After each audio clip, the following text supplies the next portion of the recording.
ओम शांति। तो आज खड़गपुर पश्चिम बंगाल के भाई बहनों के साथ में विशेष इस साइंस के साधन के द्वारा मिल रहे हैं। तो खास शायद 3-4 साल पहले गए थे वहाँ खड़गपुर में, सभी तरफ समूलोक में और भी कई जगह पर मेदनापुर भट्टी कराई थी, सभी सेंटर पर चक्कर लगाया था। तो आज विशेष इस साइंस के साधन के माध्यम से आपके पास आ रहे हैं। तो विशेष आज का विषय बहुत सुंदर है, शक्तिशाली योग के द्वारा कर्मातीत स्थिति। बहुत सुंदर विषय है। विषय आजकल का लॉकडाउन का समय चल रहा है, ये 2020, और इस 2020 में विशेष हमें जो तपस्या करनी है, साधना करनी है, योग तपस्या करनी है, क्योंकि योग के द्वारा ही हम कर्मातीत बन सकेंगे। क्योंकि हमारा लक्ष्य है कर्मातीत बनना। कर्मातीत बिना बने देवता नहीं बन सकेंगे। अगर हमें देवता बनना है, हमें कर्मातीत अवस्था को प्राप्त करना है। कर्मातीत बनना अर्थात कर्म करते हो भी उसके परिणाम से न्यारे हैं। और जब ये स्थिति हमारी आएगी, तब हमारे अंदर दैवी गुण और दैवी संस्कृति आएगी।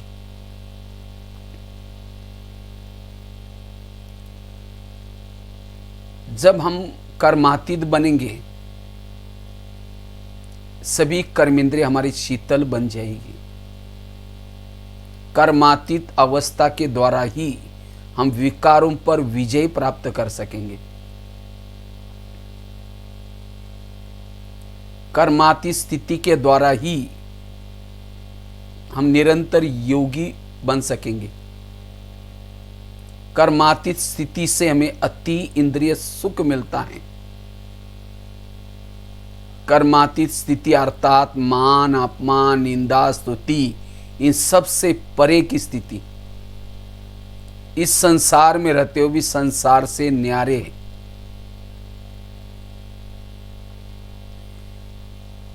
कर्मातीत अर्थात निरंतर विश्व सेवाधारी, निरंतर शुद्ध वाइब्रेशन फैलाने वाले। कर्मातीत अर्थात बुद्धि में एकाग्रता, मन के अंदर एकाग्रता, सबके प्रति समान भाव, शिव भाव। लेकिन ऐसी कर्मातीत अवस्था का आधार है शक्तिशाली योग। जितना निरंतर परमात्मा से हम कनेक्ट रहेंगे, याद करेंगे, तब ये हमारी स्थिति आएगी। क्योंकि जितना हम परमात्मा को, शिव बाबा को याद करते प्यार से, उतनी हमारी आत्मिक स्थिति बनती है, अशरीरी स्थिति बनती है। और अशरीरी स्थिति, विधेयी स्थिति, यही स्थिति हमारी कर्मातीत की तरफ लेके जाती। निरंतर आत्मिक स्मृति, निरंतर विधेयी स्थिति, निरंतर बिंदु स्वरूप स्थिति, इससे हम कर्मातीत की अनुभूति कर पाएंगे। और इस स्थिति में रहने के लिए निरंतर परमात्मा से कनेक्ट रहने की जरूरत है। जितना हम उसको याद करते हैं, शिव बाबा को याद करते हैं, उतना ये निरंतर आत्मिक स्थिति, विधेयी अशरीरी स्थिति रहती है, उतना हम निरंतर उस कर्मातीत स्थिति का अनुभव कर सकेंगे। क्योंकि जितना हम शिव बाबा से कनेक्ट रहते हैं, शक्तिशाली स्थिति में रहते हैं, उतना हमें अति इंद्रिय सुख मिलता है। और जिनको योग के द्वारा सुख मिलता है,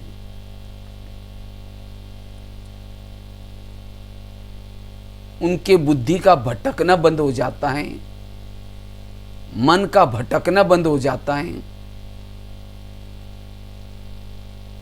कर्मेंद्रिया शीतल बन जाती है।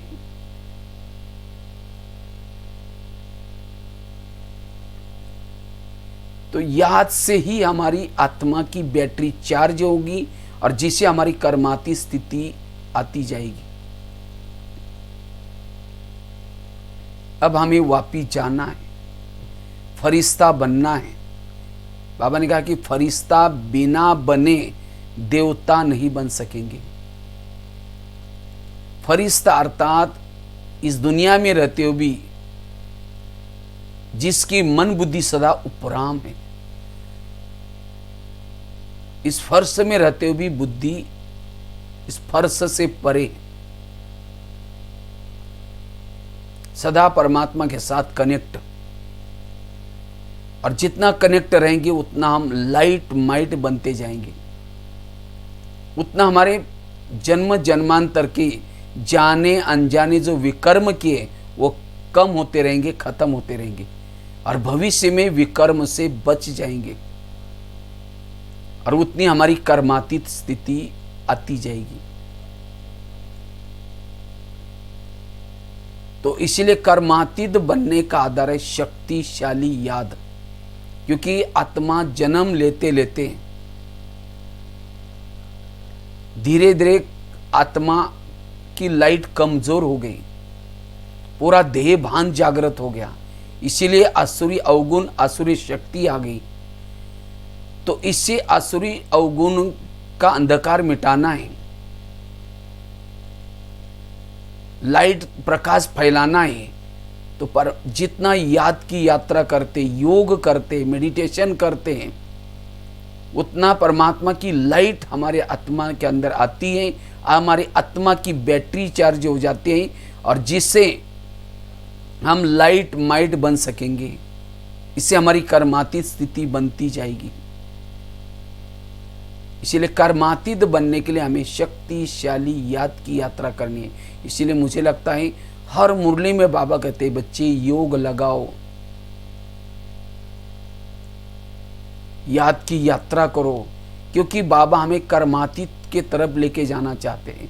क्योंकि कर्मातीत जब हम बनेंगे, फरिश्ता बनेंगे, तब हमारे अंदर देवताओं के संस्कार आएंगे, दैवी गुण आएंगे, सहन शक्ति आएगी, परखने की शक्ति आएगी। जितनी हमारी आत्मिक स्थिति बनती जाएगी, ऊर्जा बढ़ती जाएगी, वो संस्कार आएंगे। इतना ही नहीं, कर्मातीत स्थिति में रहने वाला इस संसार में कहीं भी आकर्षित नहीं हो सकता, ना वस्तु की तरफ आकर्षित होगा, ना व्यक्ति की तरफ आकर्षित होगा।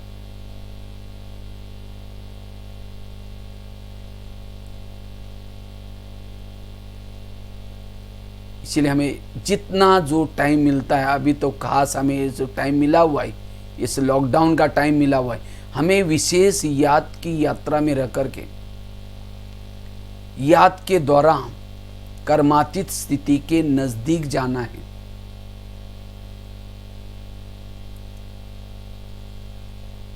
जितना हम समय मिलता याद की यात्रा करते हैं, तपस्या करते हैं, कर्म योगी बन जाते हैं, उतनी हमारी अवस्था बनी रहती। लेकिन याद की यात्रा हमारी शक्तिशाली चाहिए, शक्तिशाली याद की यात्रा चाहिए। और याद की यात्रा शक्तिशाली करने के लिए हमें मन और बुद्धि को समझना होगा, क्योंकि हमारी याद परमात्मा को हम ध्यान लगाते हैं, किसे लगाते? बुद्धि के द्वारा लगाते। ऐसे नहीं कि केवल जा करके बैठ गए, ध्यान एक तरफ आए, मन एक तरफ आए और हम समझते हम तो योग कर रहे हैं। लेकिन योग में अगर बुद्धि भटके, मन भटकाए, उसको शक्तिशाली याद नहीं कहेंगे। इससे हमारी कर्मातीत स्थिति नहीं बनेगी, इससे हमारी कर्म योगी की स्थिति नहीं बनेगी। चलते फिरते हम याद की यात्रा नहीं कर पाएंगे। इसलिए बुद्धि को समझना है। बुद्धि विजन बनाते, दृश्य बनाते हैं, और जिस प्रकार के दृश्य बुद्धि के सामने होते हैं वही विचार मन में चलते हैं। बुद्धि जिस प्रकार का दृश्य देखती है वैसे मन में विचार चलते हैं। तो योग में हमें उस परम धाम का दृश्य, उस परमात्मा को दृश्य को सामने देखना है। जब बुद्धि वो दृश्य देखती है मन में वही विचार चलते हैं। इससे हमारी लगन की मगन स्थिति बनती है, स्नेह वाली स्थिति बनती है, शक्तिशाली स्थिति बनती है। बुद्धि परमात्मा को तीसरे नेत्र के द्वारा, बुद्धि रूपी नेत्र के द्वारा हम उस बाबा को परम धाम में देखने का कोशिश करनी है, और मन से उस परमात्मा के गुणों का गुणगान करना है। परमात्मा शांति का सागर है, मैं उसकी संतान शांत स्वरूप हूं। वो शक्ति का सागर है, मैं शक्ति स्वरूप हूं। कितना बाबा ने मेरे ऊपर उपकार किया है, एक एक उपकारों को याद करना। कितना बाबा ने मुझे प्राप्ति कराई, वो बाबा को सामने दे करके प्राप्तियों को याद करना, उपकारों को याद करना। जब ये चीजें करेंगे तब जाकर के वो शक्तिशाली याद की यात्रा बनेगी। केवल हम मन में संकल्प करेंगे और बुद्धि कहीं और है, बुद्धि के सामने बाबा का वो विजन नहीं है, वो शक्तिशाली याद नहीं होगी। इसीलिए मन बुद्धि, जैसे लेंस का बताते हैं कि जैसे लेंस को जब सूर्य की किरणों के नीचे एकाग्र करते हैं इसे कागज जल जाता है। इसी तरह जब हमारी मन और बुद्धि दोनों एकाग्र हो जाती है तब हमारी विकर्म विनाश होने की प्रक्रिया होती है। इसको कहेंगे शक्तिशाली याद। इसीलिए बुद्धि को हमें जागृत करके बैठना है। केवल स्थूल में शरीर बैठ जाए वो नहीं, और जितना हमें उस परमात्मा की, शिव बाबा की शक्तियां खींचते हैं, शक्तियां का अनुभव करते हैं, उतनी हमारी वो कर्माती स्थिति बनती जाती है।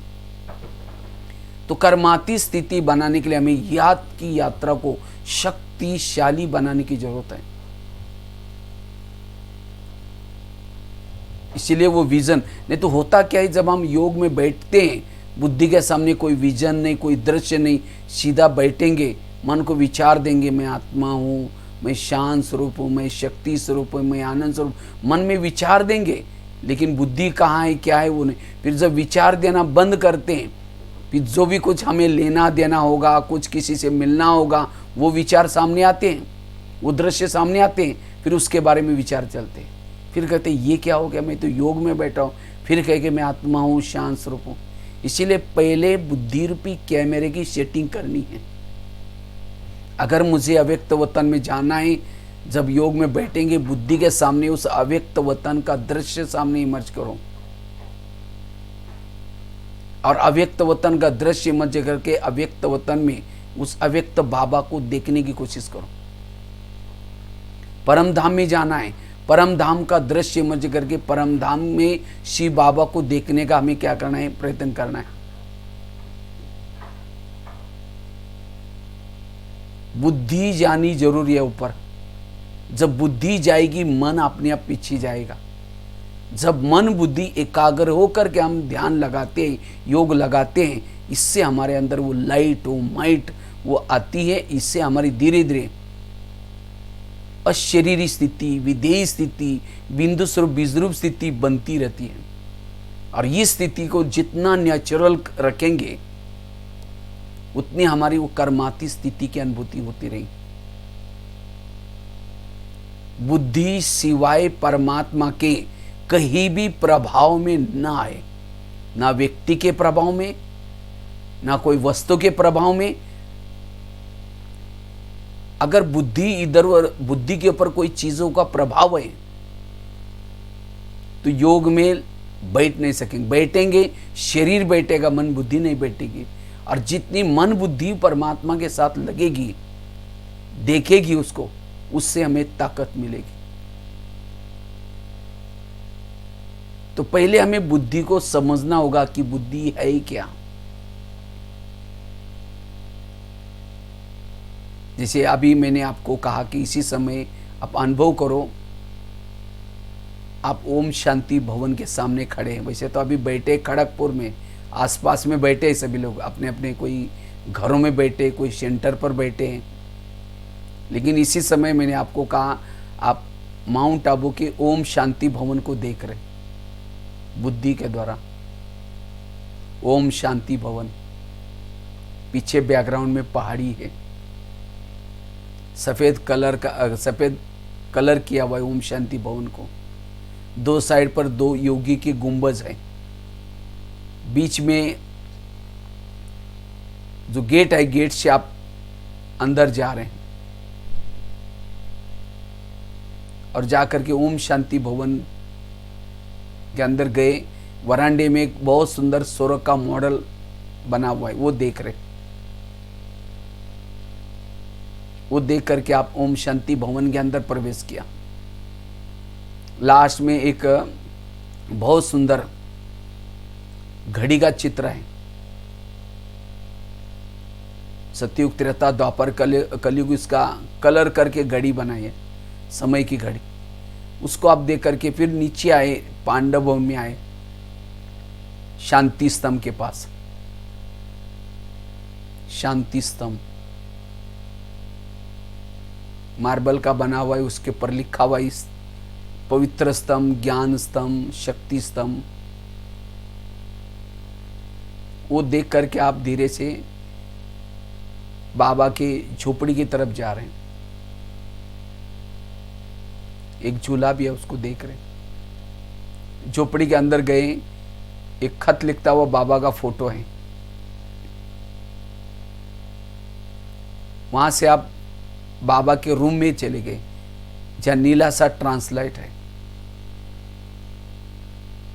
जहां बाबा की खटिया भी एक रखी। वहां से आप पीस पार्क में गए, जहां ओम का बना हुआ सीमेंट का है। वहां से आप गुरु शिखर की तरफ देख रहे हैं। वहां से आप ज्ञान सरोवर में आए। ज्ञान सरोवर में किचन कॉम्प्लेक्स के सामने खड़े। वहां से आप नीचे शांतिवन में आए। शांतिवन में डायमंड हॉल में लास्ट में खड़े हैं। वहां से आप देख रहे हैं एक स्टेज पर बहुत विशाल बाबा का फोटो है, जो दूर से भी दिखाई पड़ता है। वहां से आप तपस्या धाम गार्डन में आए।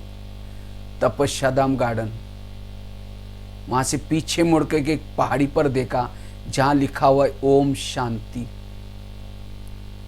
जो दूर से भी दिखाई पड़ता है, सफेद कलर से लिखा हुआ है पहाड़ी पर। तो दिखाई पड़ा आप लोगों को। बैठे हैं खड़गपुर में जगह जगह पर, लेकिन आपका शरीर भी वहां है, आंखें भी वही है, लेकिन यहाँ चारों धाम की यात्रा की आप लोगों ने। आपका योग यहाँ लगा था। कैसे आए थे? बुद्धि के द्वारा आए थे। ऐसे ही हमें भी योग की यात्रा जो करनी है, बुद्धि के द्वारा करनी है। शरीर में बैठे हैं, घर में बैठे हैं, लेकिन यहाँ से बुद्धि ऊपर लेके जाना। आत्मा भी शरीर में रहेगी, आत्मा भी कोई ऊपर नहीं जाती। बुद्धि के द्वारा ऊपर की तरफ चलो। चांद सूरज तारांगन से भी पार, अव्यक्त वतन। हजारों सूर्य, हजारों चंद्रमा की जैसे शीतलता की वो लाइट है अव्यक्त वतन में। शीतलता की लाइट। और जिस शीतलता की लाइट में फरिश्तों का राजा ब्रह्मा बाबा चमकीले शरीर में तपस्या कर रहे हैं। और आज अव्यक्त वतन में फरिश्तों की महफिल लगी है। सभी अष्टरत्न सभी वहां फरिश्ते के रूप में पहुंचे हैं। विशेष महफिल, दूर से पावरफुल वाइब्रेशंस आ रहे। मैं भी बुद्धि के द्वारा वहां जा रहा हूं।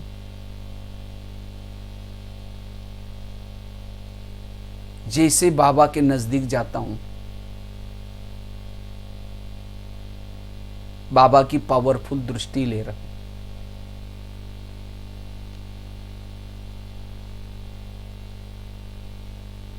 लाइट माइट बनता जा रहा हूं।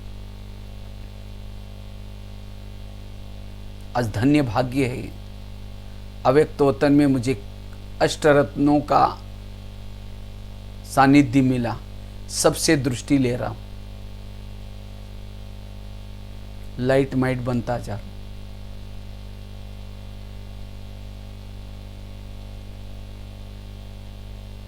यहां से ऊपर की तरफ जा रहा हूं, मूल वतन में जा रहा हूं।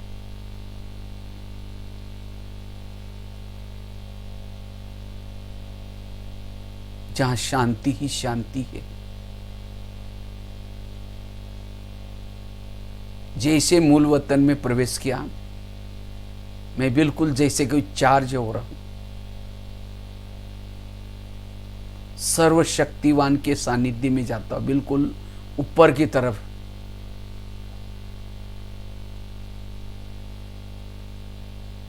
जैसे बाबा के नजदीक जाता हूं,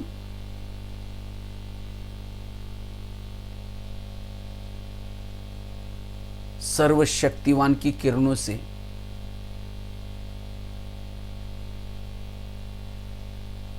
मेरे अंदर की सारी निगेटिव एनर्जी समाप्त होती जा रही। मूल वतन में आने से जैसे कि मेरे जन्म जन्मांतर की सारी थकान मिट गई। मैं बाबा को देख रहा हूं, बुद्धि रूपी नेत्र से अपलक होकर के देख रहा हूं। जिस बाबा को देखने के लिए मेरे ईगो से आंखें तरस रही थी,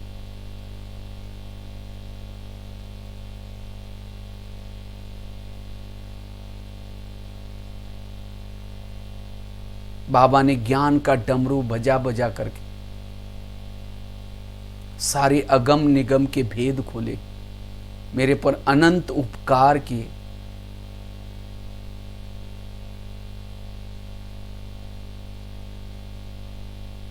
बाबा की शक्तिशाली किरणों से मेरा बुद्धि रूपी नेत्र क्लियर होता जा रहा है। विकारों के अंश वंश खत्म होते जा रहे। मैं ऊर्जावान बनता जा रहा हूं, ज्वाला स्वरूप बनता जा रहा हूं।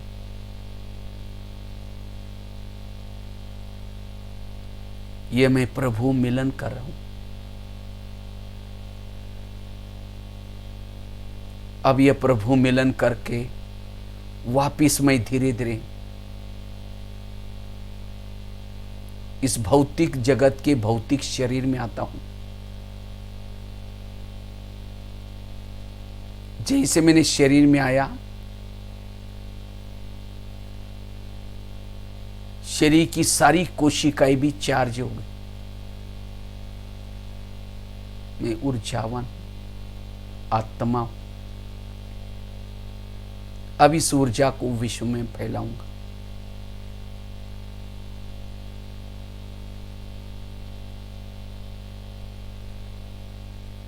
इसको कहते हैं बुद्धि योग। हम बुद्धि के द्वारा ये यात्रा करते हैं, और जब हम बुद्धि और मन से थोड़ी देर भी अगर उस शिव बाबा के पास, सर्वशक्तिवान के पास बैठेंगे, उनकी जो ऊर्जा है, वो ताकत है, उसी से हमारी अशरीरी स्थिति, विधेय स्थिति बनेगी। और वो अनुभव करके जब हम शरीर में आते हैं, उस शरीर में भी हमारी आत्मा की ऊर्जा जागृत रहेगी। सारा दिन कर्मों में भी, चलते फिरते भी वो अशरीरीपन का अनुभव रहेगा। और जब यह अनुभव रहेगा, इससे धीरे धीरे हमारी कर्मातीत अवस्था बनती जाएगी।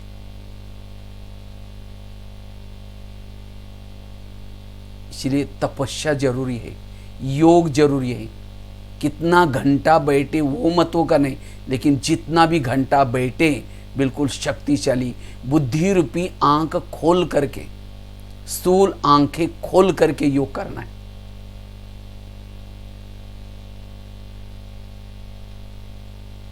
इसलिए योग के द्वारा ही वो कर्माती स्थिति को हम प्राप्त कर सकते हैं।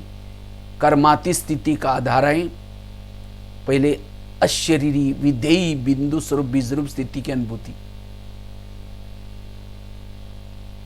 और इसके लिए योग की यात्रा, याद की यात्रा विधि पूर्वक। तो याद की विधि क्या है? शक्तिशाली याद की विधि है। जैसे आजकल का मोबाइल का जमाना है, तो मोबाइल को चार्ज करने की विधि क्या है? उसको प्लग के पास लाकर रखते हैं। केवल रखेंगे नहीं, उसकी 2 तारे प्लग में डालेंगे। इसी तरह योग में हमारी 2 तारे मन और बुद्धि, जब हम ऊपर शिव बाबा के साथ कनेक्ट करते हैं, वो परमात्मा से ऊर्जा हमारे अंदर आती रहती है। शिव बाबा से ऊर्जा हमारे आत्मा में आती रहती है, मन बुद्धि के द्वारा। लेकिन होता क्या है? बुद्धि कब खिसक जाएगी, मन कब खिसक जाएगा, और बैठे याद में। जैसे किसी का इलाज करना है, वो पेशेंट को पकड़ करके लेके गए, लेकिन पेशेंट बीच में से भाग गया, और जो पकड़ के लेके जा रहे थे वो डॉक्टर के पास पहुंचे। तो डॉक्टर पूछता है पेशेंट का है, कहता वो तो भाग गया, इलाज किसका करना? इसी तरह हम शरीर को लाल लाइट में बिठाते हैं, बाबा के सामने बिठाते हैं, और जिसका इलाज करना है मन बुद्धि, वो कई बाहर भाग गई। जब मन ही बाहर, बुद्धि बाहर भाग गई, तो ताकत किसे मिलेगी, बल किसे मिलेगा? आत्मा को। इसलिए मन बुद्धि को, ये जो सारा हम जो सवेरे मुरली सुनते, ज्ञान सुनते, किसी लिए क्या क्या सुनते बच्चे? ये दुनिया में जो चीजें देखते हो ये सब विनाशी है। बच्चे किसी का परचिंतन नहीं करो। बच्चे सारा दिन किसी की निगेटिव बातें नहीं सोचो, संकल्प को बचाओ, जो हुआ अच्छा हो। ये सारा जो ज्ञान की ये टोटके सुनते हैं किसी लिए, ये सारे टोटके हमारे मन और बुद्धि को व्यर्थों से बचाते। और जितना इन व्यर्थों से बचे रहेंगे, तब जाकर के बुद्धि परमात्मा के पास लंबा समय तक टिकी रहेगी। वो क्यों नहीं टिकती? क्योंकि ये जो ज्ञान सुनते सुनने तक रखते हैं, उसको धारणा में नहीं लाते। जितना ज्ञान धारणा में लाएंगे, उतनी सारा दिन बुद्धि और मन व्यर्थों से बची रहेगी। जैसे आईने के ऊपर धूल आती है, तो धूल वाले आईने में चेहरा नहीं देख सकते, स्पष्ट दिखाई नहीं पड़ेगा, धुंधला दिखाई पड़ेगा। इसी तरह सारा दिन निगेटिव व्यर्थ बातें, परचिंतन की बातें, निगेटिव बातें, ये सब सोचेंगे, ये करेंगे, तब हमारे बुद्धि के ऊपर एक प्रकार की धूल आती है।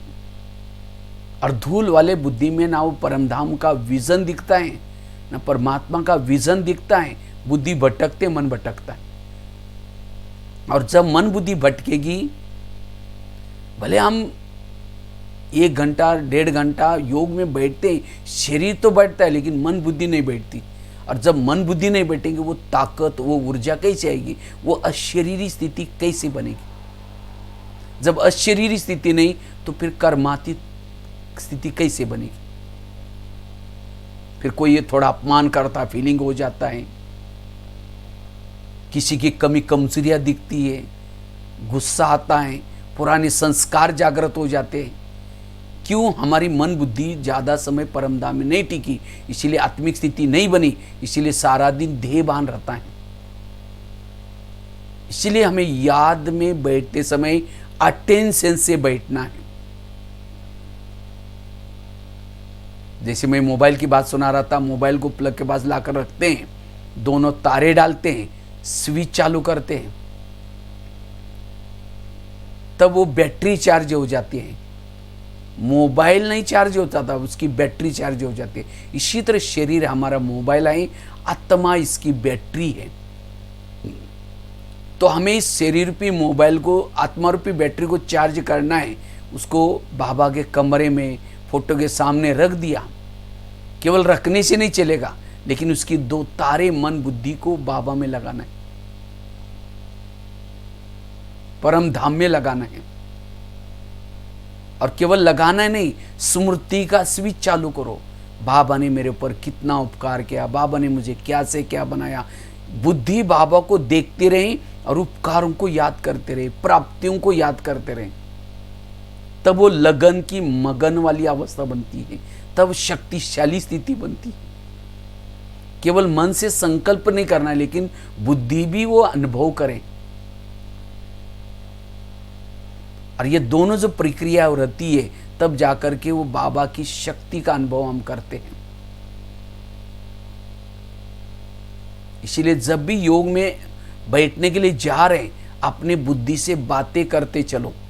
समझो सेंटर पर जा रहे, या समझो शाम के समय आपको आधा घंटा 1 घंटा योग करना है, तो बीच बीच में सारा दिन बुद्धि से बात करो। ये बुद्धि, आज शाम को 6 बजे शिव बाबा के पास जाना है।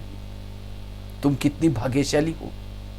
देखो, जिस प्रभु को देखने के लिए दुनिया की आंखें तरस रही, और तुम जाकर इस प्रभु को देखती रहेगी।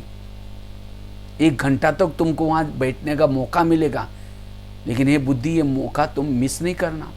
तुम दुनिया की इधर उधर की बातों की तरफ नहीं जाना, उससे मेरा कोई फायदा नहीं होगा।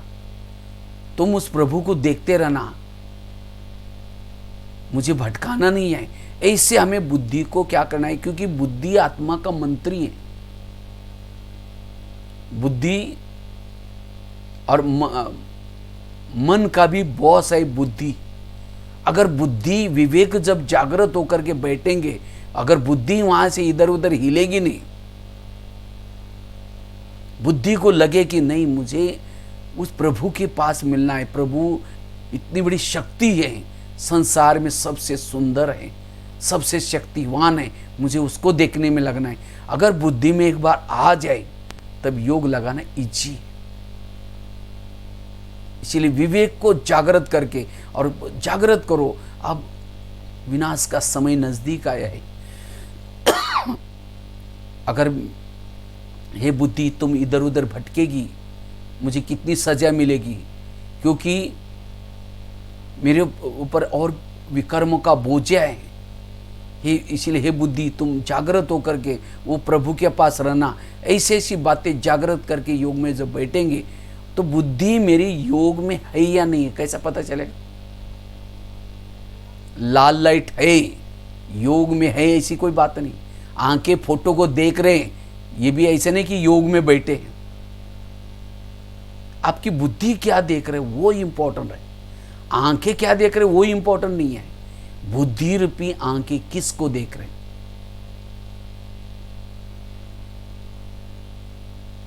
वो इंपॉर्टेंट है। तो बुद्धि कहाँ है, वो मन के चलने वाले विचारों से पता चलता है। अगर मुझे समझो योग में बैठे हैं, लेकिन विचार कुछ अलग ही चल रहे हैं। कैसे विचार चलते हैं, समझो कोई माता योग लगाने के लिए सेंटर पर जा रहे, और जाते जाते उसने माताओं ने देखा कि रास्ते में एक सब्जी का गाड़ी वाला जा रहे, बहुत अच्छी सब्जी है, तो उसको देखते ही याद आता है कि चलो आज शाम किसकी सब्जी बना देंगे। पहले सोचेंगे जा करके योग करेंगे, जाते समय लेके जाएंगे, फिर आकर के सेंटर पर बैठ गए, लाल लाइट चल रहा है, गीत बज रहा है, शुरू करें मैं आत्मा हूँ, शांत स्वरूप हूँ, शक्ति स्वरूप हूँ। फिर सोचेगा अरे वो तो थैली तो लाए नहीं, वो सब्जी कैसे लेके जाए। फिर कहेंगे ठीक है कोई बात नहीं, उसके पास तो प्लास्टिक का थैला तो होगा ही। फिर दोबारा शुरू करके मैं आत्मा हूँ, शांत स्वरूप हूँ, शक्ति स्वरूप हूँ। फिर सोचेंगे गैस के ऊपर जो दूध रखा था शायद मैंने उसको बंद किया या ऐसा चल रहा है। फिर कहेंगे चलो कोई बुझाई देगा, मैं आत्मा हूँ, शांत स्वरूप हूँ। फिर कहेंगे यार घर में तो मेहमान आने वाला था, मैंने सोचा था उसके लिए छोले बनाओ, चने बनाओ, लेकिन रात को तो भिगो ही नहीं। चलो छोड़ो, कुछ और बना देंगे, मैं आत्मा हूँ, शांत स्वरूप हूँ। लाल लाइट की सफ़ेद लाइट हो गई, योग का टाइम पूरा हो गया। और हमें तो तसल्ली होते, वाह मैं आज 1 घंटा योग किया। सामने वाला भी, जो संदली पर बैठने वाला भी सोचेगा, वाह इन्होंने आज 1 घंटा योग किया। लेकिन इनका योग कहाँ लगा था?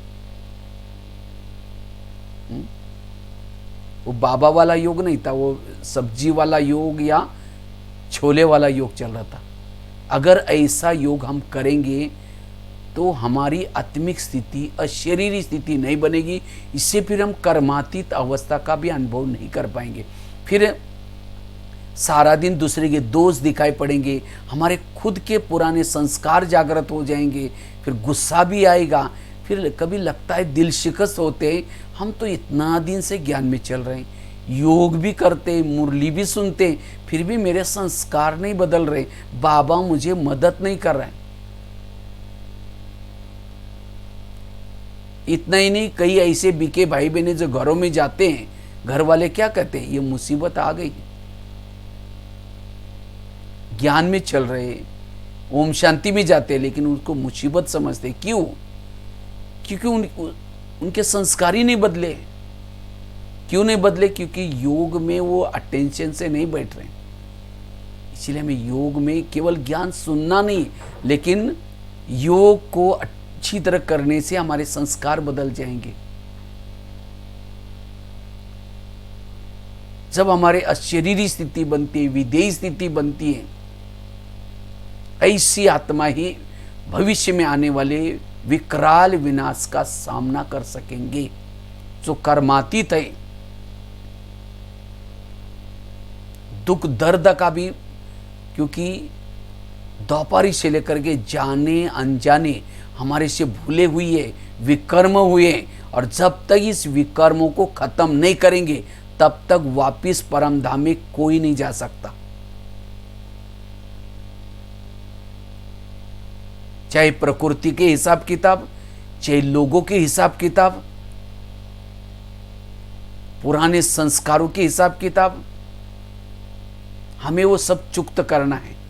और वो चुक्त करने के लिए हमारी कर्मातीत अवस्था, अशरीरी स्थिति, विधेय स्थिति, ये बहुत जरूरी। अगर उस समय हम अपने हिसाब किताब में हम रोएंगे तो रोने वालों के आंखों के आंसू कौन पोंछेगा? हमें तो अनेक रोने वालों को धैर्य देना है। कौन दे सकता है? जिन्होंने विश्व परिवर्तन से पहले अपने पुराने संस्कार को, हिसाब किताब को चुक्त किया है। उस समय वो कर्मातीत स्थिति में रहेंगे, अन्य आत्माओं को धैर्य देंगे, उनको दुख दर्द का अनुभव नहीं होगा। भले संबंधी चले जाएंगे, परिवार में कुछ बातें होगी, अलग अलग रोज नए नए समाचार होंगे, लेकिन उन स्थिति से वो परे रहेंगे। उनको एक घर दिखाई पड़ेगा, परमधाम दिखाई पड़ेगा, बाबा दिखाई पड़ेगा, अब जाना है, वो याद रहेगा। उस विनाश की स्थिति को सामना करने के लिए हमारी वो कर्मातीत स्थिति चाहिए, और उसका आधार है हमें याद की यात्रा। इसीलिए अब हमें जो अमूल्य जो समय मिला है, अपने बुद्धि को सदा परमात्मा में लगाने के लिए मिला हुआ है। बाबा ने एक मुरली में कहा था, बच्चे मेरा तुम्हारे से प्यार है, मैं तुम्हारे से बहुत प्यार करता हूं। उसकी निशानी है, मैंने तुम्हारे प्यार के खातिर अपना रूप बदल करके, मैं तो हूँ निराकारी, लेकिन आपके प्यार के खातिर मैंने अपना रूप बदल दिया और ब्रह्मा के तन में साकार में आया, और आ करके तुमको सारे सृष्टि के आदि मध्य अंत का सारा ज्ञान बताया। समय कौन सा है ये बताया। कितना साल तक मैं घंटों तक तुम्हारे सामने बैठा रहा, तुमको पढ़ाते रहा। ये तुम्हारे साथ मेरा प्यार था, उसकी निशानी। अगर तुम्हारा अब मेरे से प्यार है तो तुम भी क्या करो, अपना रूप बदल करके, तुम हो साकारी, अब निराकारी स्वरूप में ऊपर मेरे पास आओ। और मेरे पास आकर के, जैसे मैं तुम्हारे पास आकर के बैठता था, तुम भी मेरे पास आकर के बैठो। मेरे से बातें करो, रोरवान करो, मेरे से शक्तियां प्राप्त करो। अगर वहां नहीं बैठते इसका मतलब तुम्हारा मेरे साथ प्यार नहीं है। कई वहां क्यों नहीं बैठ पाते, टिक क्यों नहीं पाते? क्योंकि परमात्मा शिव बाबा निराकारी है और ये साकार में हो जाकर के बैठने की कोशिश करते। साकार वाला वहां नहीं बैठ सकता। इसके लिए हमें भी अपना रूप बदलना पड़ेगा। हमें भी अपना साकार रूप को ये करके निराकारी आत्म स्वरूप में टिकना होगा और फिर जाकर के वहां बैठना पड़ेगा। वहां घंटों तक बैठ सकेंगे, प्रभु मिलन कर सकेंगे और इससे हमारी कर्मातीत अवस्था आएगी। इसीलिए बाबा कहते हैं आत्मा समझो और फिर मेरे पास आओ। इसलिए मैं आत्मा समझने की मेहनत करनी है, अशरीरी बन करके बैठने की मेहनत करनी है। इतना ही नहीं, कई लोग क्या करते हैं, दूसरों को आत्मा रूप में देखने की कोशिश करते हैं लेकिन उनकी आत्मा दिखती नहीं है। क्यों नहीं दिखती? क्योंकि मैं देह के भान से उसको देख रहा हूं, तो आत्मा कैसी दिखाई पड़ेगी? पहले मुझे अशरीरी विदेही बनना है और उस आत्मा के स्वरूप से देखेंगे तब दिखाई पड़ेगा। इसलिए इस आत्मिक स्मृति से ही कर्मातीत अवस्था बनेगी। जब खुद को भूल जाते हैं तो खुदा भूल जाता है। हमारा अपना स्वरूप सदा याद रखे, मैं आत्मा हूं, अशरीरी हूं, विदेही हूं। कृष्ण अर्जुन को कहता है, अर्जुन अब तुम सूर्य बनो, सूर्य। अब हमें भी सूर्य वाली स्थिति बनानी है। सूर्य अर्थात निरंतर अशरीरी, निरंतर विदेही, बीजरूप बिंदुरूप वाला। और सूर्य वाली स्थिति यही वास्तव में कर्माती स्थिति है। एक दिन जानकी दादी जी हमारी शांतिवन वालों का क्लास करने के लिए आई थी। तो बातें चल रही थी, क्लास में करते करते बातें चल रही थी कर्मातीत अवस्था की। तो दादी बोलते हैं कि पता नहीं मैं कर्मातीत बनी या नहीं बनी हूं, पता नहीं बनी हूं, लेकिन कहते आज मैंने एक झूठ बोला। दादी कहते हैं, तो सभी ने पूछा दादी जी क्या झूठ बोला? कहते मुझे दर्द बहुत हो रहा था, दर्द हो रहा था। तो हंसा बहन को मैंने पूछा, हंसा बहन जी मुझे क्लास में जाना है, शांतिवन वालों को मिलना है। तो हंसा बहन ने पूछा दादी आपकी तबीयत वगैरह ठीक है? कहते मुझे कुछ नहीं है प्रॉब्लम, मैं जा सकती हूँ। जबकि मुझे थोड़ा सा ये हो रहा था, लेकिन मैंने क्या किया, बोल करके आई, क्योंकि आप लोगों से मिलना था मुझे। आप लोग तब सभी भाई लोग कहते हैं कि दादी यही तो आपकी कर्मातीत अवस्था है, आपको अंदर दर्द हो रहा है, ये हो रहा है, तो भी आप उसको भूल करके हमको मिलने के लिए आए। दादी आप आई। तो देखो दादी, चलते फिरते हम देखते थे कर्मातीत अवस्था जैसी रहती थी। ब्रह्मा बाबा को अंतिम समय कितना सारा मतलब ये होता था, लेकिन बाबा कर्मातीत अवस्था को प्राप्त किए। इसी तरह वो स्थिति हमारी आने के लिए ये अशरीरी का आत्मा का निरंतर अभ्यास चाहिए। और वो आत्मा का मेरा अनुभव सदा रहे, इसलिए याद की यात्रा जरूरत है। जितना याद की यात्रा करेंगे वो निरंतर हमारी आत्मिक स्थिति बनी रहेगी। वास्तव में बाबा परमधाम से क्यों आया है?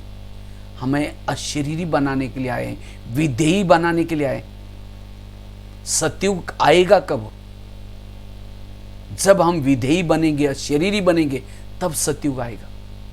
ये कलयुग क्यों आया? जब हम देह भान में आए, इसीलिए कलयुग आया। इसलिए सारी समस्याओं का समाधान है अशरीरी स्थिति, विधेयी स्थिति, बिंदु स्वरूप बीजरूप स्थिति। पहला लेसन हमारे यही था और अंत का लेसन भी हमारे यही है। इसलिए बाबा कहते बच्चे पहला सबक पक्का करो। ये पहला सबक जिसका पक्का होगा वही कर्मातीत बन सकता है, कर्मेंद्रिय जीत बन सकता है, विकर्म जीत बन सकता है, संस्कारों को परिवर्तन कर सकता है। हमारे जीवन की सारी समस्याओं का समाधान अशरीरी स्थिति में है, विधेयी स्थिति में है। अगर मेरे जीवन में कोई समस्या है, क्या क्या समस्या होती है? मुझे सहन नहीं होता, मुझे किसी के दोष दिखते हैं, मेरे पुराने संस्कार जागृत होते हैं, यही तो समस्या होती है हर एक की। तो ये कब होती है? किसी के दोष दिखते, देहभान में आए, किसी के दोष दिखाई पड़ेंगे। जब देहभान में आएंगे हमारे पुराने संस्कार जागृत हो जाएंगे, देहभान में आएंगे सहन नहीं होगा, फीलिंग हो जाएगी। सारी समस्याओं का समाधान है ये अशरीरी स्थिति, विधेयी स्थिति। इसीलिए ये मूल अभ्यास को हमें पक्का करना है, और ये अभ्यास को पक्का करने के लिए शक्तिशाली याद की यात्रा चाहिए। सिवाय याद के हम आत्मा की अवस्था को शक्तिशाली नहीं बना सकते। याद के सिवाय ये बैटरी चार्ज नहीं होगी। और जिन्होंने जितनी इस संगम युग में बैटरी चार्ज की, उनकी ही बैटरी सतयुग में आएंगी। चेक करो अब तक मेरी कितना परसेंटेज बैटरी चार्ज हो गया है। जैसे मोबाइल की बैटरी होते ना, 10%, 5%, 90%, 100%। 100% बैटरी जिसकी चार्ज है वही सतयुग में फर्स्ट जन्म में आएंगे। इसलिए तारों को डालना निकालना नहीं। जैसे मोबाइल को लगा दिया, तार डाल रहे निकाल रहे डाल रहे, तो परसेंटेज कैसा बढ़ेगा? इसीलिए बुद्धि को लगातार, बाबा कहते हैं बुद्धि मेरे में लटकी रहे, बुद्धि सदा परमधामी लटकी रहे, बुद्धि इधर उधर ना जाए। और जिसका ध्यान प्रभु में लगा रहता है उसके सामने सोना रखो, चांदी रखो, कहते मुझे कुछ नहीं चाहिए। इसलिए कर्मातीत का आधार है सदा ध्यान परमात्मा में लगा रहना। राजा जनक विधेयी राजा था, विधेयी के नाम से प्रसिद्ध था। तो किसी ने उनको प्रश्न पूछा विधेयी क्यों है, विधेयी कैसे है? तो राजा जनक ने क्या किया, उनको निमंत्रण दिया अपना महल देखने के लिए। आपके प्रश्न का जवाब मैं वहां आने के बाद दूंगा, आप कभी मेरा महल देखने के लिए आना। तो वो मंत्री राजा का महल देखने के लिए आया। तो राजा जनक ने क्या किया, उनको एक दीपक दिया, उसके अंदर फुल तेल भर दिया था, दीपक चालू जलाया, और उस मंत्री जी को कहा कि आप पूरा मेरा महल देख करके आना, चक्कर लगा करके, लेकिन याद रखना इसके अंदर का तेल गिरना नहीं चाहिए और बाती बुझनी नहीं चाहिए। अगर बुझेगी तो आपको कुछ सजा मिलेगी फिर, और महल देख के आना। तो मंत्री जी क्या करता है, वो दीपक हाथ में लेकर के पूरा उनका ध्यान तेल गिरना नहीं चाहिए और बाती बुझनी नहीं चाहिए उसके ऊपर था। तो राजा जनक ने 3-4 लोगों को भेज दिया, उनको पूछो आप क्या लेके जा रहे करके, पूछो जा करके। तो जब वो मंत्री जी जाते हैं पूरा महल देखने के लिए, लेकिन उनका ध्यान पूरा दीपक के ऊपर था। महल क्या है कैसा, इधर उधर देखूंगा तो दीपक बुझ जाएगा। लेकिन उन्होंने सोचा कि कुछ सजा नहीं लेनी है, तो इसलिए पूरा एकाग्र होकर के क्या क्या दीपक को देखते हुए, तेल न गिरे ध्यान करते हुए। तो बीच बीच में लोग पूछते थे भाई क्या आपका गिर गया क्या, कुछ आया ऐसा, दिन में दीपक क्यों जलाया, क्यों ऐसा, क्या क्या ऐसा करके पूछते थे। लेकिन वो मंत्री जी इधर उधर देखते भी नहीं थे, उनको पता है अगर देखेंगे मेरा दीपक बुझ जाएगा। पूरा चक्कर लगा के आया और राजा जनक जी के पास आकर के कहा कि देखो मैं विजय बन के आया हूँ, बिल्कुल तेल नहीं गिरा, बाती नहीं बुझी। तो राजा जनक ने कहा अच्छा, लेकिन आपको महल कैसा लगा? कहते ये तो मेरा ध्यान महल की तरफ था ही नहीं, मेरा पूरा ध्यान दीपक के ऊपर था, इसलिए मैंने महल को तो देखा नहीं। आपको रास्ते में कुछ लोग मिले थे क्या कुछ पूछ रहे थे? कहते पूछ तो रहे थे लेकिन कौन मिले मेरा ध्यान नहीं था उधर, क्योंकि मेरा ध्यान दीपक के ऊपर था। तो राजा जनक ने कहा आपने मुझे प्रश्न पूछा था ना, अब विधेयी राजा कैसे है? यही आपके प्रश्न का उत्तर है। मुझे भी उस परमात्मा ने ऊपर से नीचे भेजा है, कहा कि ये तुम्हारा आत्मा का दीपक बुझना नहीं चाहिए।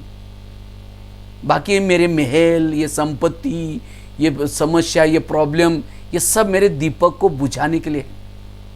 इसीलिए मैं ये महल वगैरह सब कुछ होने के बाद भी मैं सदा विधेयी स्वरूप में रहता हूं, अपने दीपक के ऊपर ध्यान रखता हूं। इसीलिए हमें भी सारा दिन कर्म करते हुए भी, ऑफिस संभालते हुए भी, खाना बनाते समय भी हमें अपने दीपक के ऊपर ध्यान रखना है। कौन अपमान करता है, कौन क्या करता है, अगर उसमें बुद्धि जाएगी दीपक बुझ जाएगा। आत्मा के बजाय शरीर की स्मृति आएगी। इसीलिए मुझे सदा आत्म स्मृति में रहना है, और जितनी हमारी आत्म स्मृति रहेगी उतना हम कर्मातीत की तरफ जाते रहेंगे, उतना लाइट रहेंगे, हल्के रहेंगे। जो विधेयी स्वरूप में रहता है सदा खुश रहता है, उसको कोई भी प्रकार का डर भय नहीं होगा, उसको अति इंद्रिय सुख मिलता है। ये अवस्था विधेयी अशरीरी की अवस्था ऐसी है, शरीर में निरंतर लाइट फैलती है और उस लाइट से अति इंद्रिय सुख मिलता है।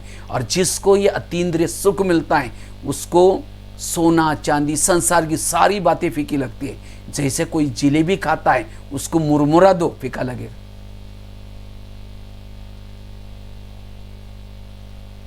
कोई विकार, अगर मुझे कोई विकार आकर्षित करते हैं, मुझे कोई व्यक्ति वस्तु आकर्षित करते हैं, मुझे बुद्धि को भटकाते हैं, उस जिलेबी की, उस परमात्मा की याद की, उस अशरीरी की टेस्ट नहीं की है।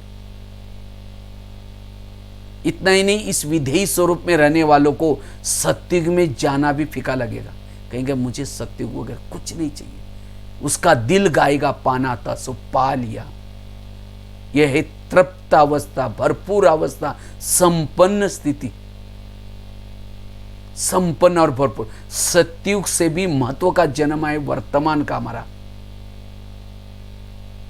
लेकिन वर्तमान के जीवन का अनुभव करने के लिए यह अशरीरी स्थिति का अनुभव, विधेयी स्थिति का अनुभव चाहिए। इस स्थिति में रहने वाला जीवन की आने वाली समस्याओं का समाधान करता है, जीवन में आने वाले कारणों का वो निवारण करता है। ऐसे नहीं कि योगी के सामने समस्या नहीं आएगी, समस्या आएगी, पहाड़ के समान आएगी, लेकिन अशरीरी स्थिति वाला, विधेयी स्थिति में रहने वाला उस पहाड़ की समस्या को भी रुई बना देगा, रुई हल्की बना देगा, और वही समस्या उसके लिए तोहफा बन करके आएगी। तूफान भी तोहफा बनते किसको? अशरीरी विधेयी स्थिति में रहने वाला। लेकिन इस स्थिति में रहने के लिए वो याद की यात्रा पर हमें ध्यान देना है, विधि पूर्वक याद। और सबसे इंपॉर्टेंट, अगर मुझे कर्मातीत अवस्था प्राप्त करनी है, मुझे अमृत वेले का योग अच्छी तरह करना है, जागृत होकर के करना है। पहले तो यज्ञ में अमृत वेला का इतना महत्व नहीं था, लेकिन कहते हैं जब गुलजार दादी ध्यान में गई, जब ध्यान में गई, उन्होंने ब्रह्मा बाबा ऐसा ही दूसरा बाबा देखा। दूसरा बाबा ऊपर बैठा हुआ है, बहुत चमकीला है। तो दादी ने नीचे आकर के ब्रह्मा बाबा को कहा कि बाबा आपसे भी अच्छा चमकीला बाबा ऊपर है। तब बाबा को लगा मुझे अब कर्मातीत बनना है। तब फिर बाबा ने तपस्या करना शुरू किया। 2 बजे उठ करके तपस्या शुरू किया। पहले बाबा सेवा के बारे में कोई आता था तो उनसे समाचार सुनता था, लेकिन बाबा को जब भी वो कर्मातीत की धुन लगी, बाबा कहते बच्चे समझ ले, अब नहीं सुनाओ नहीं, अब बस हो गया। बाबा ने इतना ही नहीं, अपने रूम के अंदर जो घड़ी रखी थी उसका आवाज आता था टिक टिक टिक, वो भी निकाल करके रख दिया। बस बाबा को धुन लगी, अब मुझे जाना है, मुझे कर्मातीत बन। इसी तरह हर एक का भी संपूर्ण शरीर ऊपर है,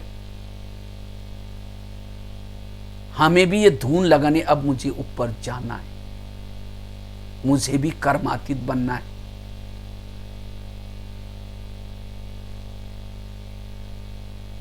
और इसीलिए तपस्या, साधना, और इसीलिए मुझे लगता है कि लॉकडाउन का जो समय मिला है हमें साधना करने के लिए मिला हुआ है।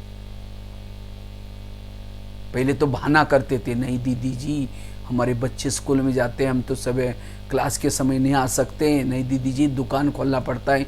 लेकिन अभी ये कुदरती हमको ये चांस मिला है साधना करने, और इसी साधना के द्वारा हम कर्मातीत बन सकेंगे, अशरीरी स्थिति का अनुभव कर सकेंगे, विधेयी स्थिति की अनुभूति कर सकेंगे। और जितना इस विधेयी स्थिति में रहेंगे, कर्मातीत स्थिति में रहेंगे, हमारे पास सारे वैल्यूज, दैवी गुण, दैवी शक्ति आएगी। हमारे चाल चलन में भी जो विधेयी स्थिति में, अशरीरी स्थिति में रहेगा, वो सदा एका कोई भी प्रकार की हलचल वाली परिस्थिति में भी वो अचल होकर के चलेगा, वो कर्म योगी बन करके रहेगा। और इसके लिए सवेरे सवेरे उस कर्माती स्थिति का अनुभव करने के लिए, वो अशरीरी विधेय का अनुभव करने के लिए, एक तो बताया अमृत वेला का योग हमें अच्छी तरह जागृत होकर के करना है। ये तो कई भाई बहने कहते हैं भाई जी हम तो योग में तो बैठते हैं लेकिन योग में नींद आती है। अगर योग में नींद आएगी तो वो स्थिति कैसे प्राप्त करेंगे? क्यों नींद आती है? क्योंकि हम रोहान नहीं करते, हम अपने से बात नहीं करते, बाबा से बात नहीं करते, सामने ये भूल जाते कि सामने कौन बैठा है। बुद्धि रूपी नेत्र बंद है, और बुद्धि नेत्र खुलता ही नहीं है। जिसका बुद्धि का नेत्र नहीं खुलता, बुद्धि ही थक जाती है, तब ये स्थूल शरीर भी थक जाता है। और मन बुद्धि क्यों थक जाते? ज्यादा सोचने से, सारा दिन निगेटिव सोचने से। इसलिए सारा दिन हमें क्या करना है? ज्ञान की चिटचाट, ज्ञान की बातों का लेन देन। सारा दिन जितना समर्थ सोचेंगे, पॉजिटिव सोचेंगे, बुद्धि मन हल्का रहेगा।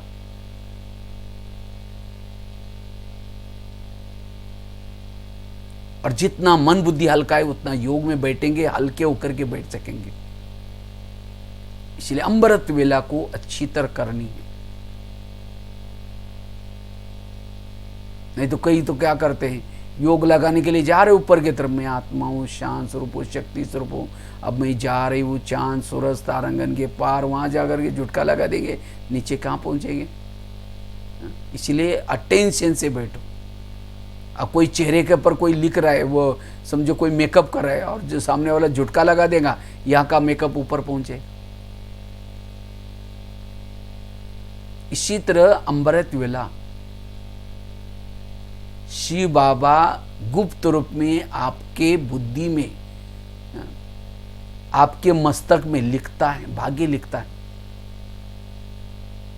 इसीलिए कहते हैं ना, भगवान सब भाग्य में लिख रहे थे, सो रहे थे क्या?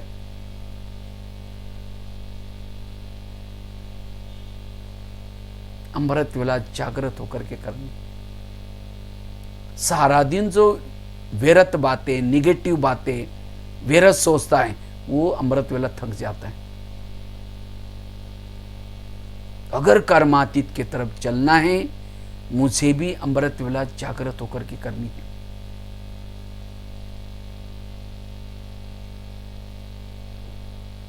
रात को सोने से पहले ढीले अवस्था में सोएंगे, बिस्तर डालने गए, बाबा कहेंगे बाबा गुड नाइट, आज तो बहुत थक गए, घर में मेहमान आए थे, मैंने दोपहर को रेस्ट नहीं किया, प्लीज़ मुझे 4 बजे ज़रूर जगा देना। फिर सोचेगा वो इतने सारे ढेर बर्तन पड़े, उसको मांजना है, फिर उसने मुझे ऐसा बोला वैसा बोला, चिंतन करके सो जाएंगे। तो सवेरे बाबा जगाएंगा, वही विचार आएंगे, अरे रात कल दिन में तो सोए नहीं थे, अभी घड़ी में तो 4 को 5 मिनट कम आए, थोड़ा 5 मिनट के बाद सो जाएंगे, उठ जाएंगे, फिर 5 मिनट के बजे 5 बजे का पता भी नहीं चला। अमृत वेला का फाउंडेशन है सोने की पहली की बेला। अब उस बेला में जितना एक अव्यक्त वाणी पढ़ो, या कोई ना कोई अच्छे संकल्प लो, सो मान लो मुझे कल सवेरे जल्दी उठना है, अच्छी तरह योग करना है। न जाने अब संगम युग के कितने दिन बाकी हैं, न जाने कल क्या होने वाला है। मेरे तो कितने विकर्म है, मेरे अभी भी संस्कार रिपीट हो रहे, अभी भी काम क्रोध मुझे तंग कर रहे हैं। मुझे तो अच्छी तरह याद करना है, नहीं तो मेरा पद कम हो जाएगा, मुझे सजा मिलेगी। ऐसी ऐसी बातों को सोच करके उपराम होकर के फिर सो जाओ। जैसे कहीं जाना होता है, कहीं स्टेशन पर जाना होता है, समझो रात को सवेरे 4 बजे ट्रेन है, तो रात को सोते समय कह रहे सवेरे चलो आज जल्दी सो जाते हैं, क्योंकि कल सवेरे जल्दी उठना है, फिर टिफ़िन भी बनाना है, फिर ये भी करना है, वो भी करना है, तो बार बार सोच करके सो जाते हैं। तो अचानक नींद खुलेगी 11-12 बजे, कहीं 4 तो नहीं बजा होगा, फिर 2 बजे के लिए 4 तो नहीं बजा होगा, क्योंकि रात को सोच के सोए हैं। इसी तरह हमें भी रात को सोचना है कि स्वयं परमात्मा ने मुझे टाइम दिया है, 4 बजे आने के लिए टाइम दिया है भाई, वो तो मुझे इंतजार करे होंगे, इसीलिए मुझे जल्दी जाना है, मुझसे मिलना है, वो तो मुझे मेरे को कितना प्राप्तियाँ करा रहे हैं। जैसे रात को ट्रेन जा रहे 2:30-3 बजे, चाय वाला चाय चाय चाय करके छुटका लगाता है, उसको पता है अगर चाय बिकेगी 50 रुपये मिलेंगे, 50 रुपये उसको दिखते हैं, इसलिए नींद नहीं करता हूँ। फटी हुई नोट देंगे तो भी नजदीक करके गए चलेगा, नहीं दूसरा दो बोलेगा। और हमें तो एक एक जन्म का भाग्य एक एक अमृत वेला के समय बनता है, लेकिन वो भाग्य विधाता तो लिख रहा है, लेकिन हम झुटका लगा रहे। इसीलिए जागर वो प्राप्तियों को याद करो, सामने कौन बैठा है उसको देखते रहो, उसके चारों तरफ से चक्कर लगाओ, परम धाम के कोने में जाकर के बैठो। जैसे वो परवाना होता है ना, परवाना कीड़ा होता है ना, जैसे लाइट के ऊपर जाता है, बैठता है, फिर चारों तरफ से चक्कर लगाता है, फिर कोने में जाकर के उसको देखते रहता है। इसी तरह मैं भी एक परवाना हूं, मेरा क्षमा शिव बाबा है, वो परम धाम में चमक रहा है, मैं परवाना बन करके जाता हूं, उस परमात्मा के ऊपर फिदा होता हूं क्षमा पर। फिर एक कोने में जाकर के बैठता हूं, उसको देखता रहता हूं, उसकी सुंदरता को निहारता रहता हूं, कितना सुंदर है, कितना शक्तिशाली है। फिर कभी कभी उठ करके उसके चारों तरफ से चक्कर लगाता रहता हूं, नींद कैसी आएगी। विजन लो, दृश्य लो। अगर वहां से थक जाते हैं तो वहां से नीचे धरती पर आओ, मंदिरों में जाओ, कोई कभी दुर्गा बन करके जाओ, शीतला बन के जाओ, हजारों भगत सामने है, मैं मूर्ति के पास खड़ी हूं, भगत आह्वान करे देवी आओ मुझे दर्शन दो, मैं परमात्मा से प्राप्त हुई शक्तियां उन सब आत्माओं को दे रही हूं, वरदान दे रही हूं, संदेश दे रही हूं। हे भक्त लोग जिनकी तुम पूजा कर रहे, धरती पर आया है, तुम्हें उससे मिलना है, तुम ब्रह्मा कुमारी आश्रम में आओ, मैं देवी भी वही तपस्या कर रही हूं। एक मंदिर से दूसरे मंदिर में जा रहे, तीसरे मंदिर में जा रहे, कभी आकाश में स्थित होकर के मैं देवी बन करके सबको वरदान दे रही हूं, शक्तियां दे रही हूं। कभी विदेश के कंट्री में जा रही हूं, सबको संदेश दे रहे, मानव आत्माएं उठो जागो, ये सोने का वक्त नहीं है, ये रिटर्न जर्नी है, ये काल चक्र पूरा हो गया, सबको वापिस जाना है। भाग्य विधाता प्रभु इस धरती पर आए हैं, अपना भाग्य जगा, उठो। कभी अमेरिका के ऊपर जा रहे, कभी जापान के ऊपर जा रहे, नींद कैसे आएगी। हम ऐसे दृश्य नहीं लेते, तब जाकर के मैं परम धाम में फिर झुटका लगाने, फिर देखे 4 को 5 मिनट कमाए। अलग अलग प्रकार के विजन लो, जागृत होकर के बैठे। और जब अमृत वेला अच्छी तरह करेंगे तो सारा दिन सवेरे सवेरे, अगर मुझे कर्माती स्थिति का, अशरीरी स्थिति का अनुभव करना है, सवेरे सवेरे एक अमृत वेला अच्छा, फिर क्लास के पहले योग करना। भले अभी लॉकडाउन चल रहा है, क्लास में तो नहीं जाते, लेकिन जो भी बहनों ने हमको मुरली का प्रबंध किया है, चाहे इंटरनेट के द्वारा सुनते हैं, टीवी के द्वारा सुनते हैं, आप इंटरनेट के द्वारा, यूट्यूब के द्वारा अगर सुनते होंगे तो वहाँ चैटिंग बॉक्स में लिखना ओम शांति दीदी जी, पता चलेगा बहनों को आपकी भी हाजिरी लग गई। नहीं तो कोई को लगता है बहनें तो देखती नहीं है, हम सुन रहे नहीं सुन रहे। बहनों को सब पता चलता है। मैं तो जब मेरा क्लास पूरा होता है तो देखता हूँ व्यूवर्स कितने थे, कितने लोगों ने चैटिंग किया है, पता चला ही इतने लोग जुड़े।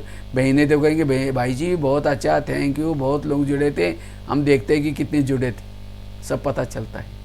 इसी तरह अपनी हाजिरी लगाना, और ये भी नहीं समझना ये तो बहुत अच्छा है, 3 महीना तो मज़ा आ गई, घर में नाश्ता भी बनाओ, खाना भी बनाओ और साथ में मुरली भी सुनो, अब आगे से सेंटर में जाने की ज़रूरत नहीं। लेकिन ये जो साधन मिला था, ये जो सुविधा मिली थी, मजबूरी के लिए मिली थी। और मजबूत बनना है, शक्तिशाली बनना है, हमें संगठन में ज़रूर जाना है। जब लॉकडाउन पूरा हो जाएगा, माहौल ठीक हो जाएगा, फिर दोबारा सेंटर पर जाना, जैसा जहाँ की जैसी सुविधा होगी वो। लेकिन कोरोना से संभाल रखनी है, क्योंकि संगम युग का ये ब्राह्मण जीवन हमारा बहुत महत्व का है। हमारे प्रधानमंत्री जी ने भी सभी को मंत्र दिया, हमारे लिए जान अच्छी है तो हमारे लिए जहान है, हमारी हेल्थ अच्छी है हमारे लिए दुनिया है। अगर हमारी हेल्थ बिगड़ी, हमारे लिए दुनिया कोई काम की नहीं। तो हेल्थ की संभाल रखने के लिए सैनिटाइज करना, मास्क पहन कर रखना, लोगों से दूरियां बना कर रखना, ये जरूरी है। और सबसे इम्पोर्टेंट चीज़ है पॉजिटिव रहना, सकारात्मक रहना। जो डरता है, घबराता है, निगेटिव सोचता है, ये कोरोना उसके पर अटैक करेगा। कोरोना से डरो ना, भय के भूत में नहीं जाना। कहते हैं अगर आपके अंदर ह्यूमैनिटी पावर है, रोग प्रतिकात्मक शक्ति है, तो ये बीमारियां कुछ नहीं करेगी। बीमारियां उन्हीं के ऊपर अटैक करते हैं जिसकी रोग प्रतिकात्मक शक्ति कम है। और रोग प्रतिकात्मक शक्ति बढ़ाने के लिए पॉजिटिव रहना, सकारात्मक रहना, कभी भी घबराना नहीं है। अभी मेरा दुकान का क्या होगा, फिर मेरे बच्चों की पढ़ाई का क्या होगा, और ये क्या होगा, कोई बात नहीं। ये केवल आपके सामने कोरोना की परिस्थिति नहीं आई, संसार में सबके सामने का पेपर है ये, सारे विश्व के सभी के आत्माओं के सामने आए। इसलिए केवल आपकी बात नहीं, इसलिए ड्रामा कल्याणकारी है, संसार कल्याणकारी है, घटनाएं कल्याणकारी है। इसलिए अपने मनोबल को मजबूत रख दो। अगर आपका मनोबल अच्छा है, शक्तिशाली है, ये परिस्थिति आएगी जाएगी, कोरोना आया है जाएगा भी, फिर दोबारा आप दुकान को अच्छा बना सकते हैं, सब कुछ ठीक हो सकता है। लेकिन अगर आप घबरा करके कुछ हो गया, ये कोरोना आपको लूट के जाएगा फिर। इसीलिए रोग प्रतिकात्मक शक्ति कम नहीं करने देना है, पॉजिटिव रहना है, सकारात्मक रहना है, तनाव टेंशन में नहीं आना है, अपनी स्थिति को मजबूत रख दो। इसीलिए ये योग बल पॉजिटिव, इससे आपका योग भी अच्छा लगेगा पॉजिटिव रहने से। अगर निगेटिव रहेंगे, योग भी नहीं लगेगा, परमात्मा से कनेक्ट नहीं रहेंगे। योग में बैठे ही लाल लाइट चल रहा है, गीत बज रहा है, शुरू करेंगे मैं आत्मा हूँ, शांत स्वरूप हूँ, फिर कहेंगे मेरे को उन्होंने क्यों बोला, फिर कहेंगे ठीक है मैं आत्मा हूँ, शांत, फिर कहेंगे सबके बीच में क्यों बोला। योग नहीं लगेगा, अशरीरी स्थिति नहीं बनेगी। इसीलिए सदा समर्थ रहना, पॉजिटिव रहना। जो पॉजिटिव है उसकी ही शक्तिशाली याद है, वही कर्मातीत बन सकता है। हमारा काम है प्रभु का गुणगान गाना, प्रभु का काम है भक्तों के जीवन में, बच्चों के जीवन में जो समस्या है उनका समाधान करना। हमें प्रभु का काम नहीं करना है। कई क्या करते, मेरे बच्चों का क्या होगा, प्रभु का क्या, अच्छा ये मेरा काम ये कर रहा है, मैं बीच में क्यों जाऊं। मुझे जो प्रभु ने काम दिया है, प्रभु चिंतन वाला, वही करना है। टेंशन तनाव वाली बातें नहीं करनी। इसलिए पॉजिटिव समर्थ रहना। तो अगर हमें कर्मातीत बनना है, याद की यात्रा को शक्तिशाली बनाना है, जैसे बताया, एक तो अमृत वेला का योग, क्लास के पहले भी भले आप टीवी चालू करके उसके सामने बैठ करके आधा घंटा योग करना, फिर उसके बाद वो महावाक्य जो चलते उसको ध्यान से सुनना। जो ये 3 चीजें सवेरे सवेरे करता है वही अशरीरी विधेयी बनता है। ये 3 चीजें बहुत जरूरी है। फिर सारा दिन कुछ भी बातें आएंगी, वो बातें आपको हलचल में नहीं लाएगी, अचल बना देंगी। ये 3 चीजें जरूरी है सवेरे सवेरे। और ईश्वरीय महावाक्य भी रोज सुनना है, इससे हमारे अंदर समर्थता आएगी, क्योंकि ईश्वरीय महावाक्य हमें समर्थ बनाते हैं। आजकल टीवी खोलो निगेटिव, अखबार खोलो निगेटिव, किसी पड़ोस के पास जाकर के बैठो निगेटिव, हर जगह पर निगेटिविटी। इसीलिए उन निगेटिव से बचने के लिए हमें रोज सवेरे सवेरे 2-3 चीजें जरूर करनी। और एक एक ईश्वरीय महावाक्य लाखों करोड़ों का है, याद रखना, इसको मिस नहीं करना है। आप कहेंगे क्या सेंटर पर पैसा देते हैं लाखों करोड़? लाखों करोड़ पैसा नहीं, ज्ञान को धन कहा जाता है। जैसे स्कूल कॉलेज में टीचर्स बच्चों को कोई पैसा नहीं बांटता, क्या बांटता है? ज्ञान बांटता है। जितना वो बच्चे ज्ञान सुनेंगे, अच्छे मार्क लेंगे, अच्छे मार्क से पास होंगे, वही बच्चों को अच्छी नौकरी लगते हैं, उनको फिर जीवन भर में पैसा आता है। ज्ञान सुना, उसका दौलत में पैसा आया। इसी तरह परमात्मा ने भी इस युग परिवर्तन के समय पर, संसार परिवर्तन के समय पर ये प्रजापिता ब्रह्मा कुमारी विद्यालय खोला है। और इसी विद्यालय में रोज हमें ये ज्ञान धन मिल रहा है। जो ये ज्ञान सुनेंगे, अपने संस्कार बदलेंगे, व्यवहार बदलेंगे, उसके बाद संसार का परिवर्तन होगा, सारी आत्माएं परमधाम में वापिस जाएंगी। जिन्होंने ज्ञान लिया, संस्कार परिवर्तन किया, वही गिनी चुनी आत्माएं सतयुग में आएंगी। सतयुग की संख्या है केवल 9 लाख। क्यों 9 लाख आए? क्योंकि उन्होंने कलयुग के अंतिम समय में जब परमात्मा पढ़ा रहे थे, वो ज्ञान सुना था। कोई बहाना नहीं दिया था। वो भी गृहस्थ में रहते थे, वो भी कारोबार करते थे, वो अपना समय निकाल करके परमात्मा के ऊपर निश्चय रख करके वो पढ़ाई पढ़ी, और इसीलिए संस्कार बदले, व्यवहार बदले, दैवी गुण आए, इसीलिए सतयुग की प्राप्ति हो गई। सतयुग में उनको सोने के महल मिलेंगे, कितनी कीमत होगी उसकी। सतयुग त्रेता की मिल्कियत की एस्टीमेट निकालो, लाखों करोड़ तो कुछ भी नहीं है। इसीलिए बाबा कहते बच्चे, एक एक महावाक्य लाखों करोड़ों का है। इसीलिए कोई बहाना नहीं देना, बहन जी दुकान खोलना पड़ता है, मैं नहीं आ सकता हूँ। दुकान खोलेंगे 1 घंटे में मिलेगा 400-500 रुपये, लेकिन आश्रम में नहीं आएंगे, कितना गंवाएंगे? लाखों करोड़ गंवाएंगे। इसीलिए उस दुकान से पहले सेंटर पर आओ, अपने 2 कान खोलो। वो तो एक ही दुकान है, या 2 कान है, और इस 2 कान से कमाए हुआ ना चोर लूटेगा, ना आग जलाएगी, ना पानी डुबोएगा। अब देखा ना, ये कोरोना की एक बीमारी आई, बड़े बड़े देश जहां संपत्ति का ये कितना गुरूर था, लेकिन सारे रोड पर आ गए। इसीलिए ये धन काम नहीं आएगा। बाबा तो कहते हैं सोने की अंगूठी दो, पानी का 1 गिलास भी नहीं मिलेगा। समय ऐसा आएगा, धन काम नहीं आएगा, संबंधी काम नहीं आएंगे। इसलिए युग परिवर्तन का समय है, संसार परिवर्तन का समय है। इसीलिए जो हमें परमात्मा के ज्ञान के द्वारा जितनी प्राप्ति करना है कर लो। इसलिए परिवर्तन के लिए शक्तिशाली याद चाहिए। इसलिए हमें याद की यात्रा करनी है, इसे हम कर्मातीत बन सकेंगे।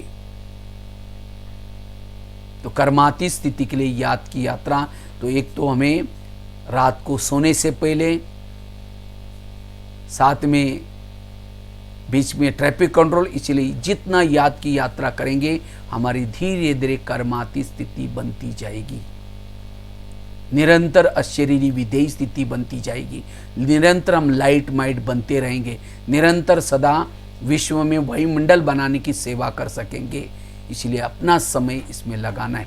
लेकिन वो याद की यात्रा करने के लिए कुछ धारणाएं, सबसे इम्पोर्टेंट धारणा है सदा अशरीरी स्थिति में रहने का। दूसरी धारणा है पर चिंतन व्यर्थ बातों से बचने की। तीसरी धारणा है सदा श्रीमत प्रमाण चलने की। चौथी धारणा है सारा दिन में दुआएं लेने की, औरों से दुआएं लेनी है। जितनी दुआएं लेंगे याद की यात्रा करेंगे। दुआएं परम धाम जाने का विमान है। पांचवी धारणा है संस्कारों का परिवर्तन। अगर वही पुराने संस्कारों की चाल से चलेंगे वो याद में अच्छी तरह नहीं बैठ सकेंगे, की कमाई चट हो जाएगी। संस्कार परिवर्तन करना। आगे की धारणा है सहन शक्ति। सारा दिन मेरे जीवन में जो भी प्रॉब्लम आए, बातें जो मुझे सहन करना है, क्यों क्या की दलदल में नहीं फंसना है, क्योंकि वर्तमान समय जो प्रॉब्लम आ रहे हैं मेरे ही कोई कर्मों का परिणाम। इसीलिए सदा उस बातों को क्या करना है, सहन करना है।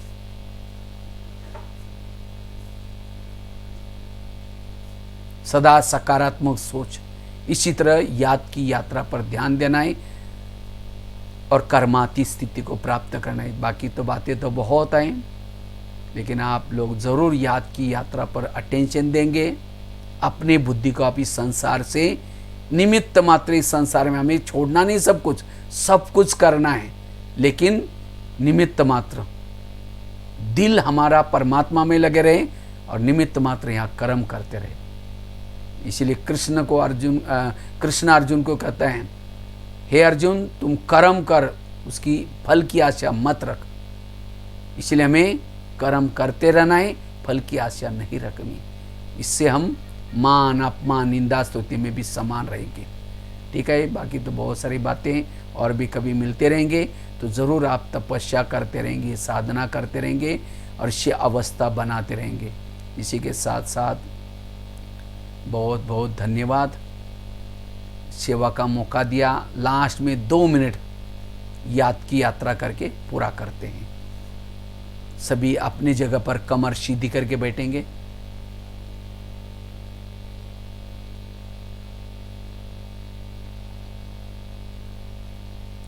स्वयं को भ्रुकुटी आसन पर आत्मा के स्वरूप में स्थित रखेंगे।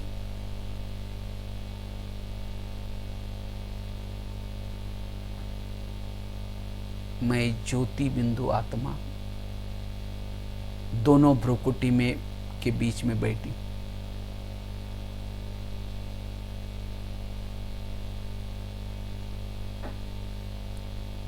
शरीर मेरा एक डब्बी है, मैं आत्मा हीरा हूं। शरीर मेरी गाड़ी है, मैं आत्मा उसका ड्राइवर हूं। अब मेरी रिटर्न जर्नी है।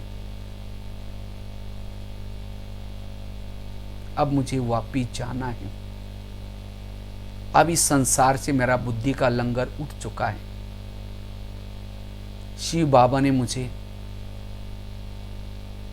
अगम निगम के सारे भेद खोले हैं। अब मैं बुद्धि के द्वारा ऊपर की तरफ जा रही।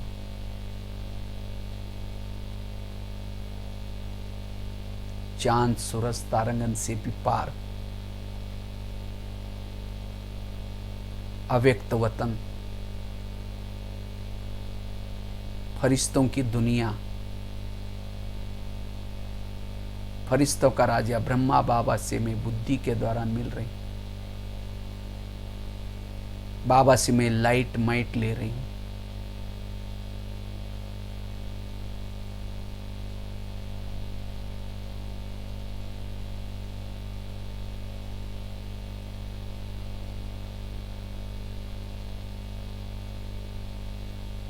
अब यहां से मैं ऊपर की तरफ जा रही हूं,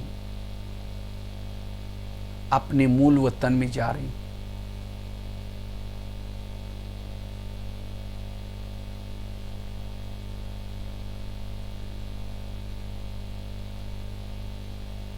सर्वशक्तिवान के सानिध्य में।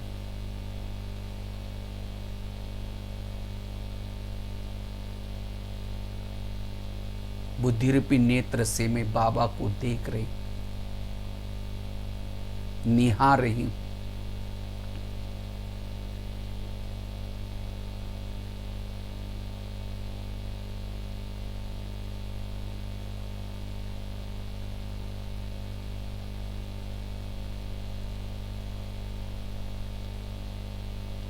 मैं प्रभु मिलन कर रही हूं। इसी दुनिया से मैं नीचे गई थी, पूरा क्लब का पाठ बजा करके। अब मुझे वापिस यहीं आना है।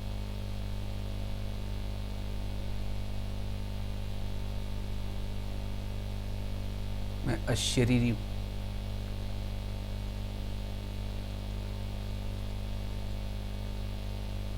अब ये प्रभु मिलन कर वापिस मैं अपने साकारी दुनिया में जाती हूं।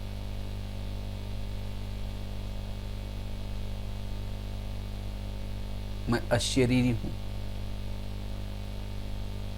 विदेही हूं। अब इस ऊर्जा को मुझे विश्व में फैलानी है।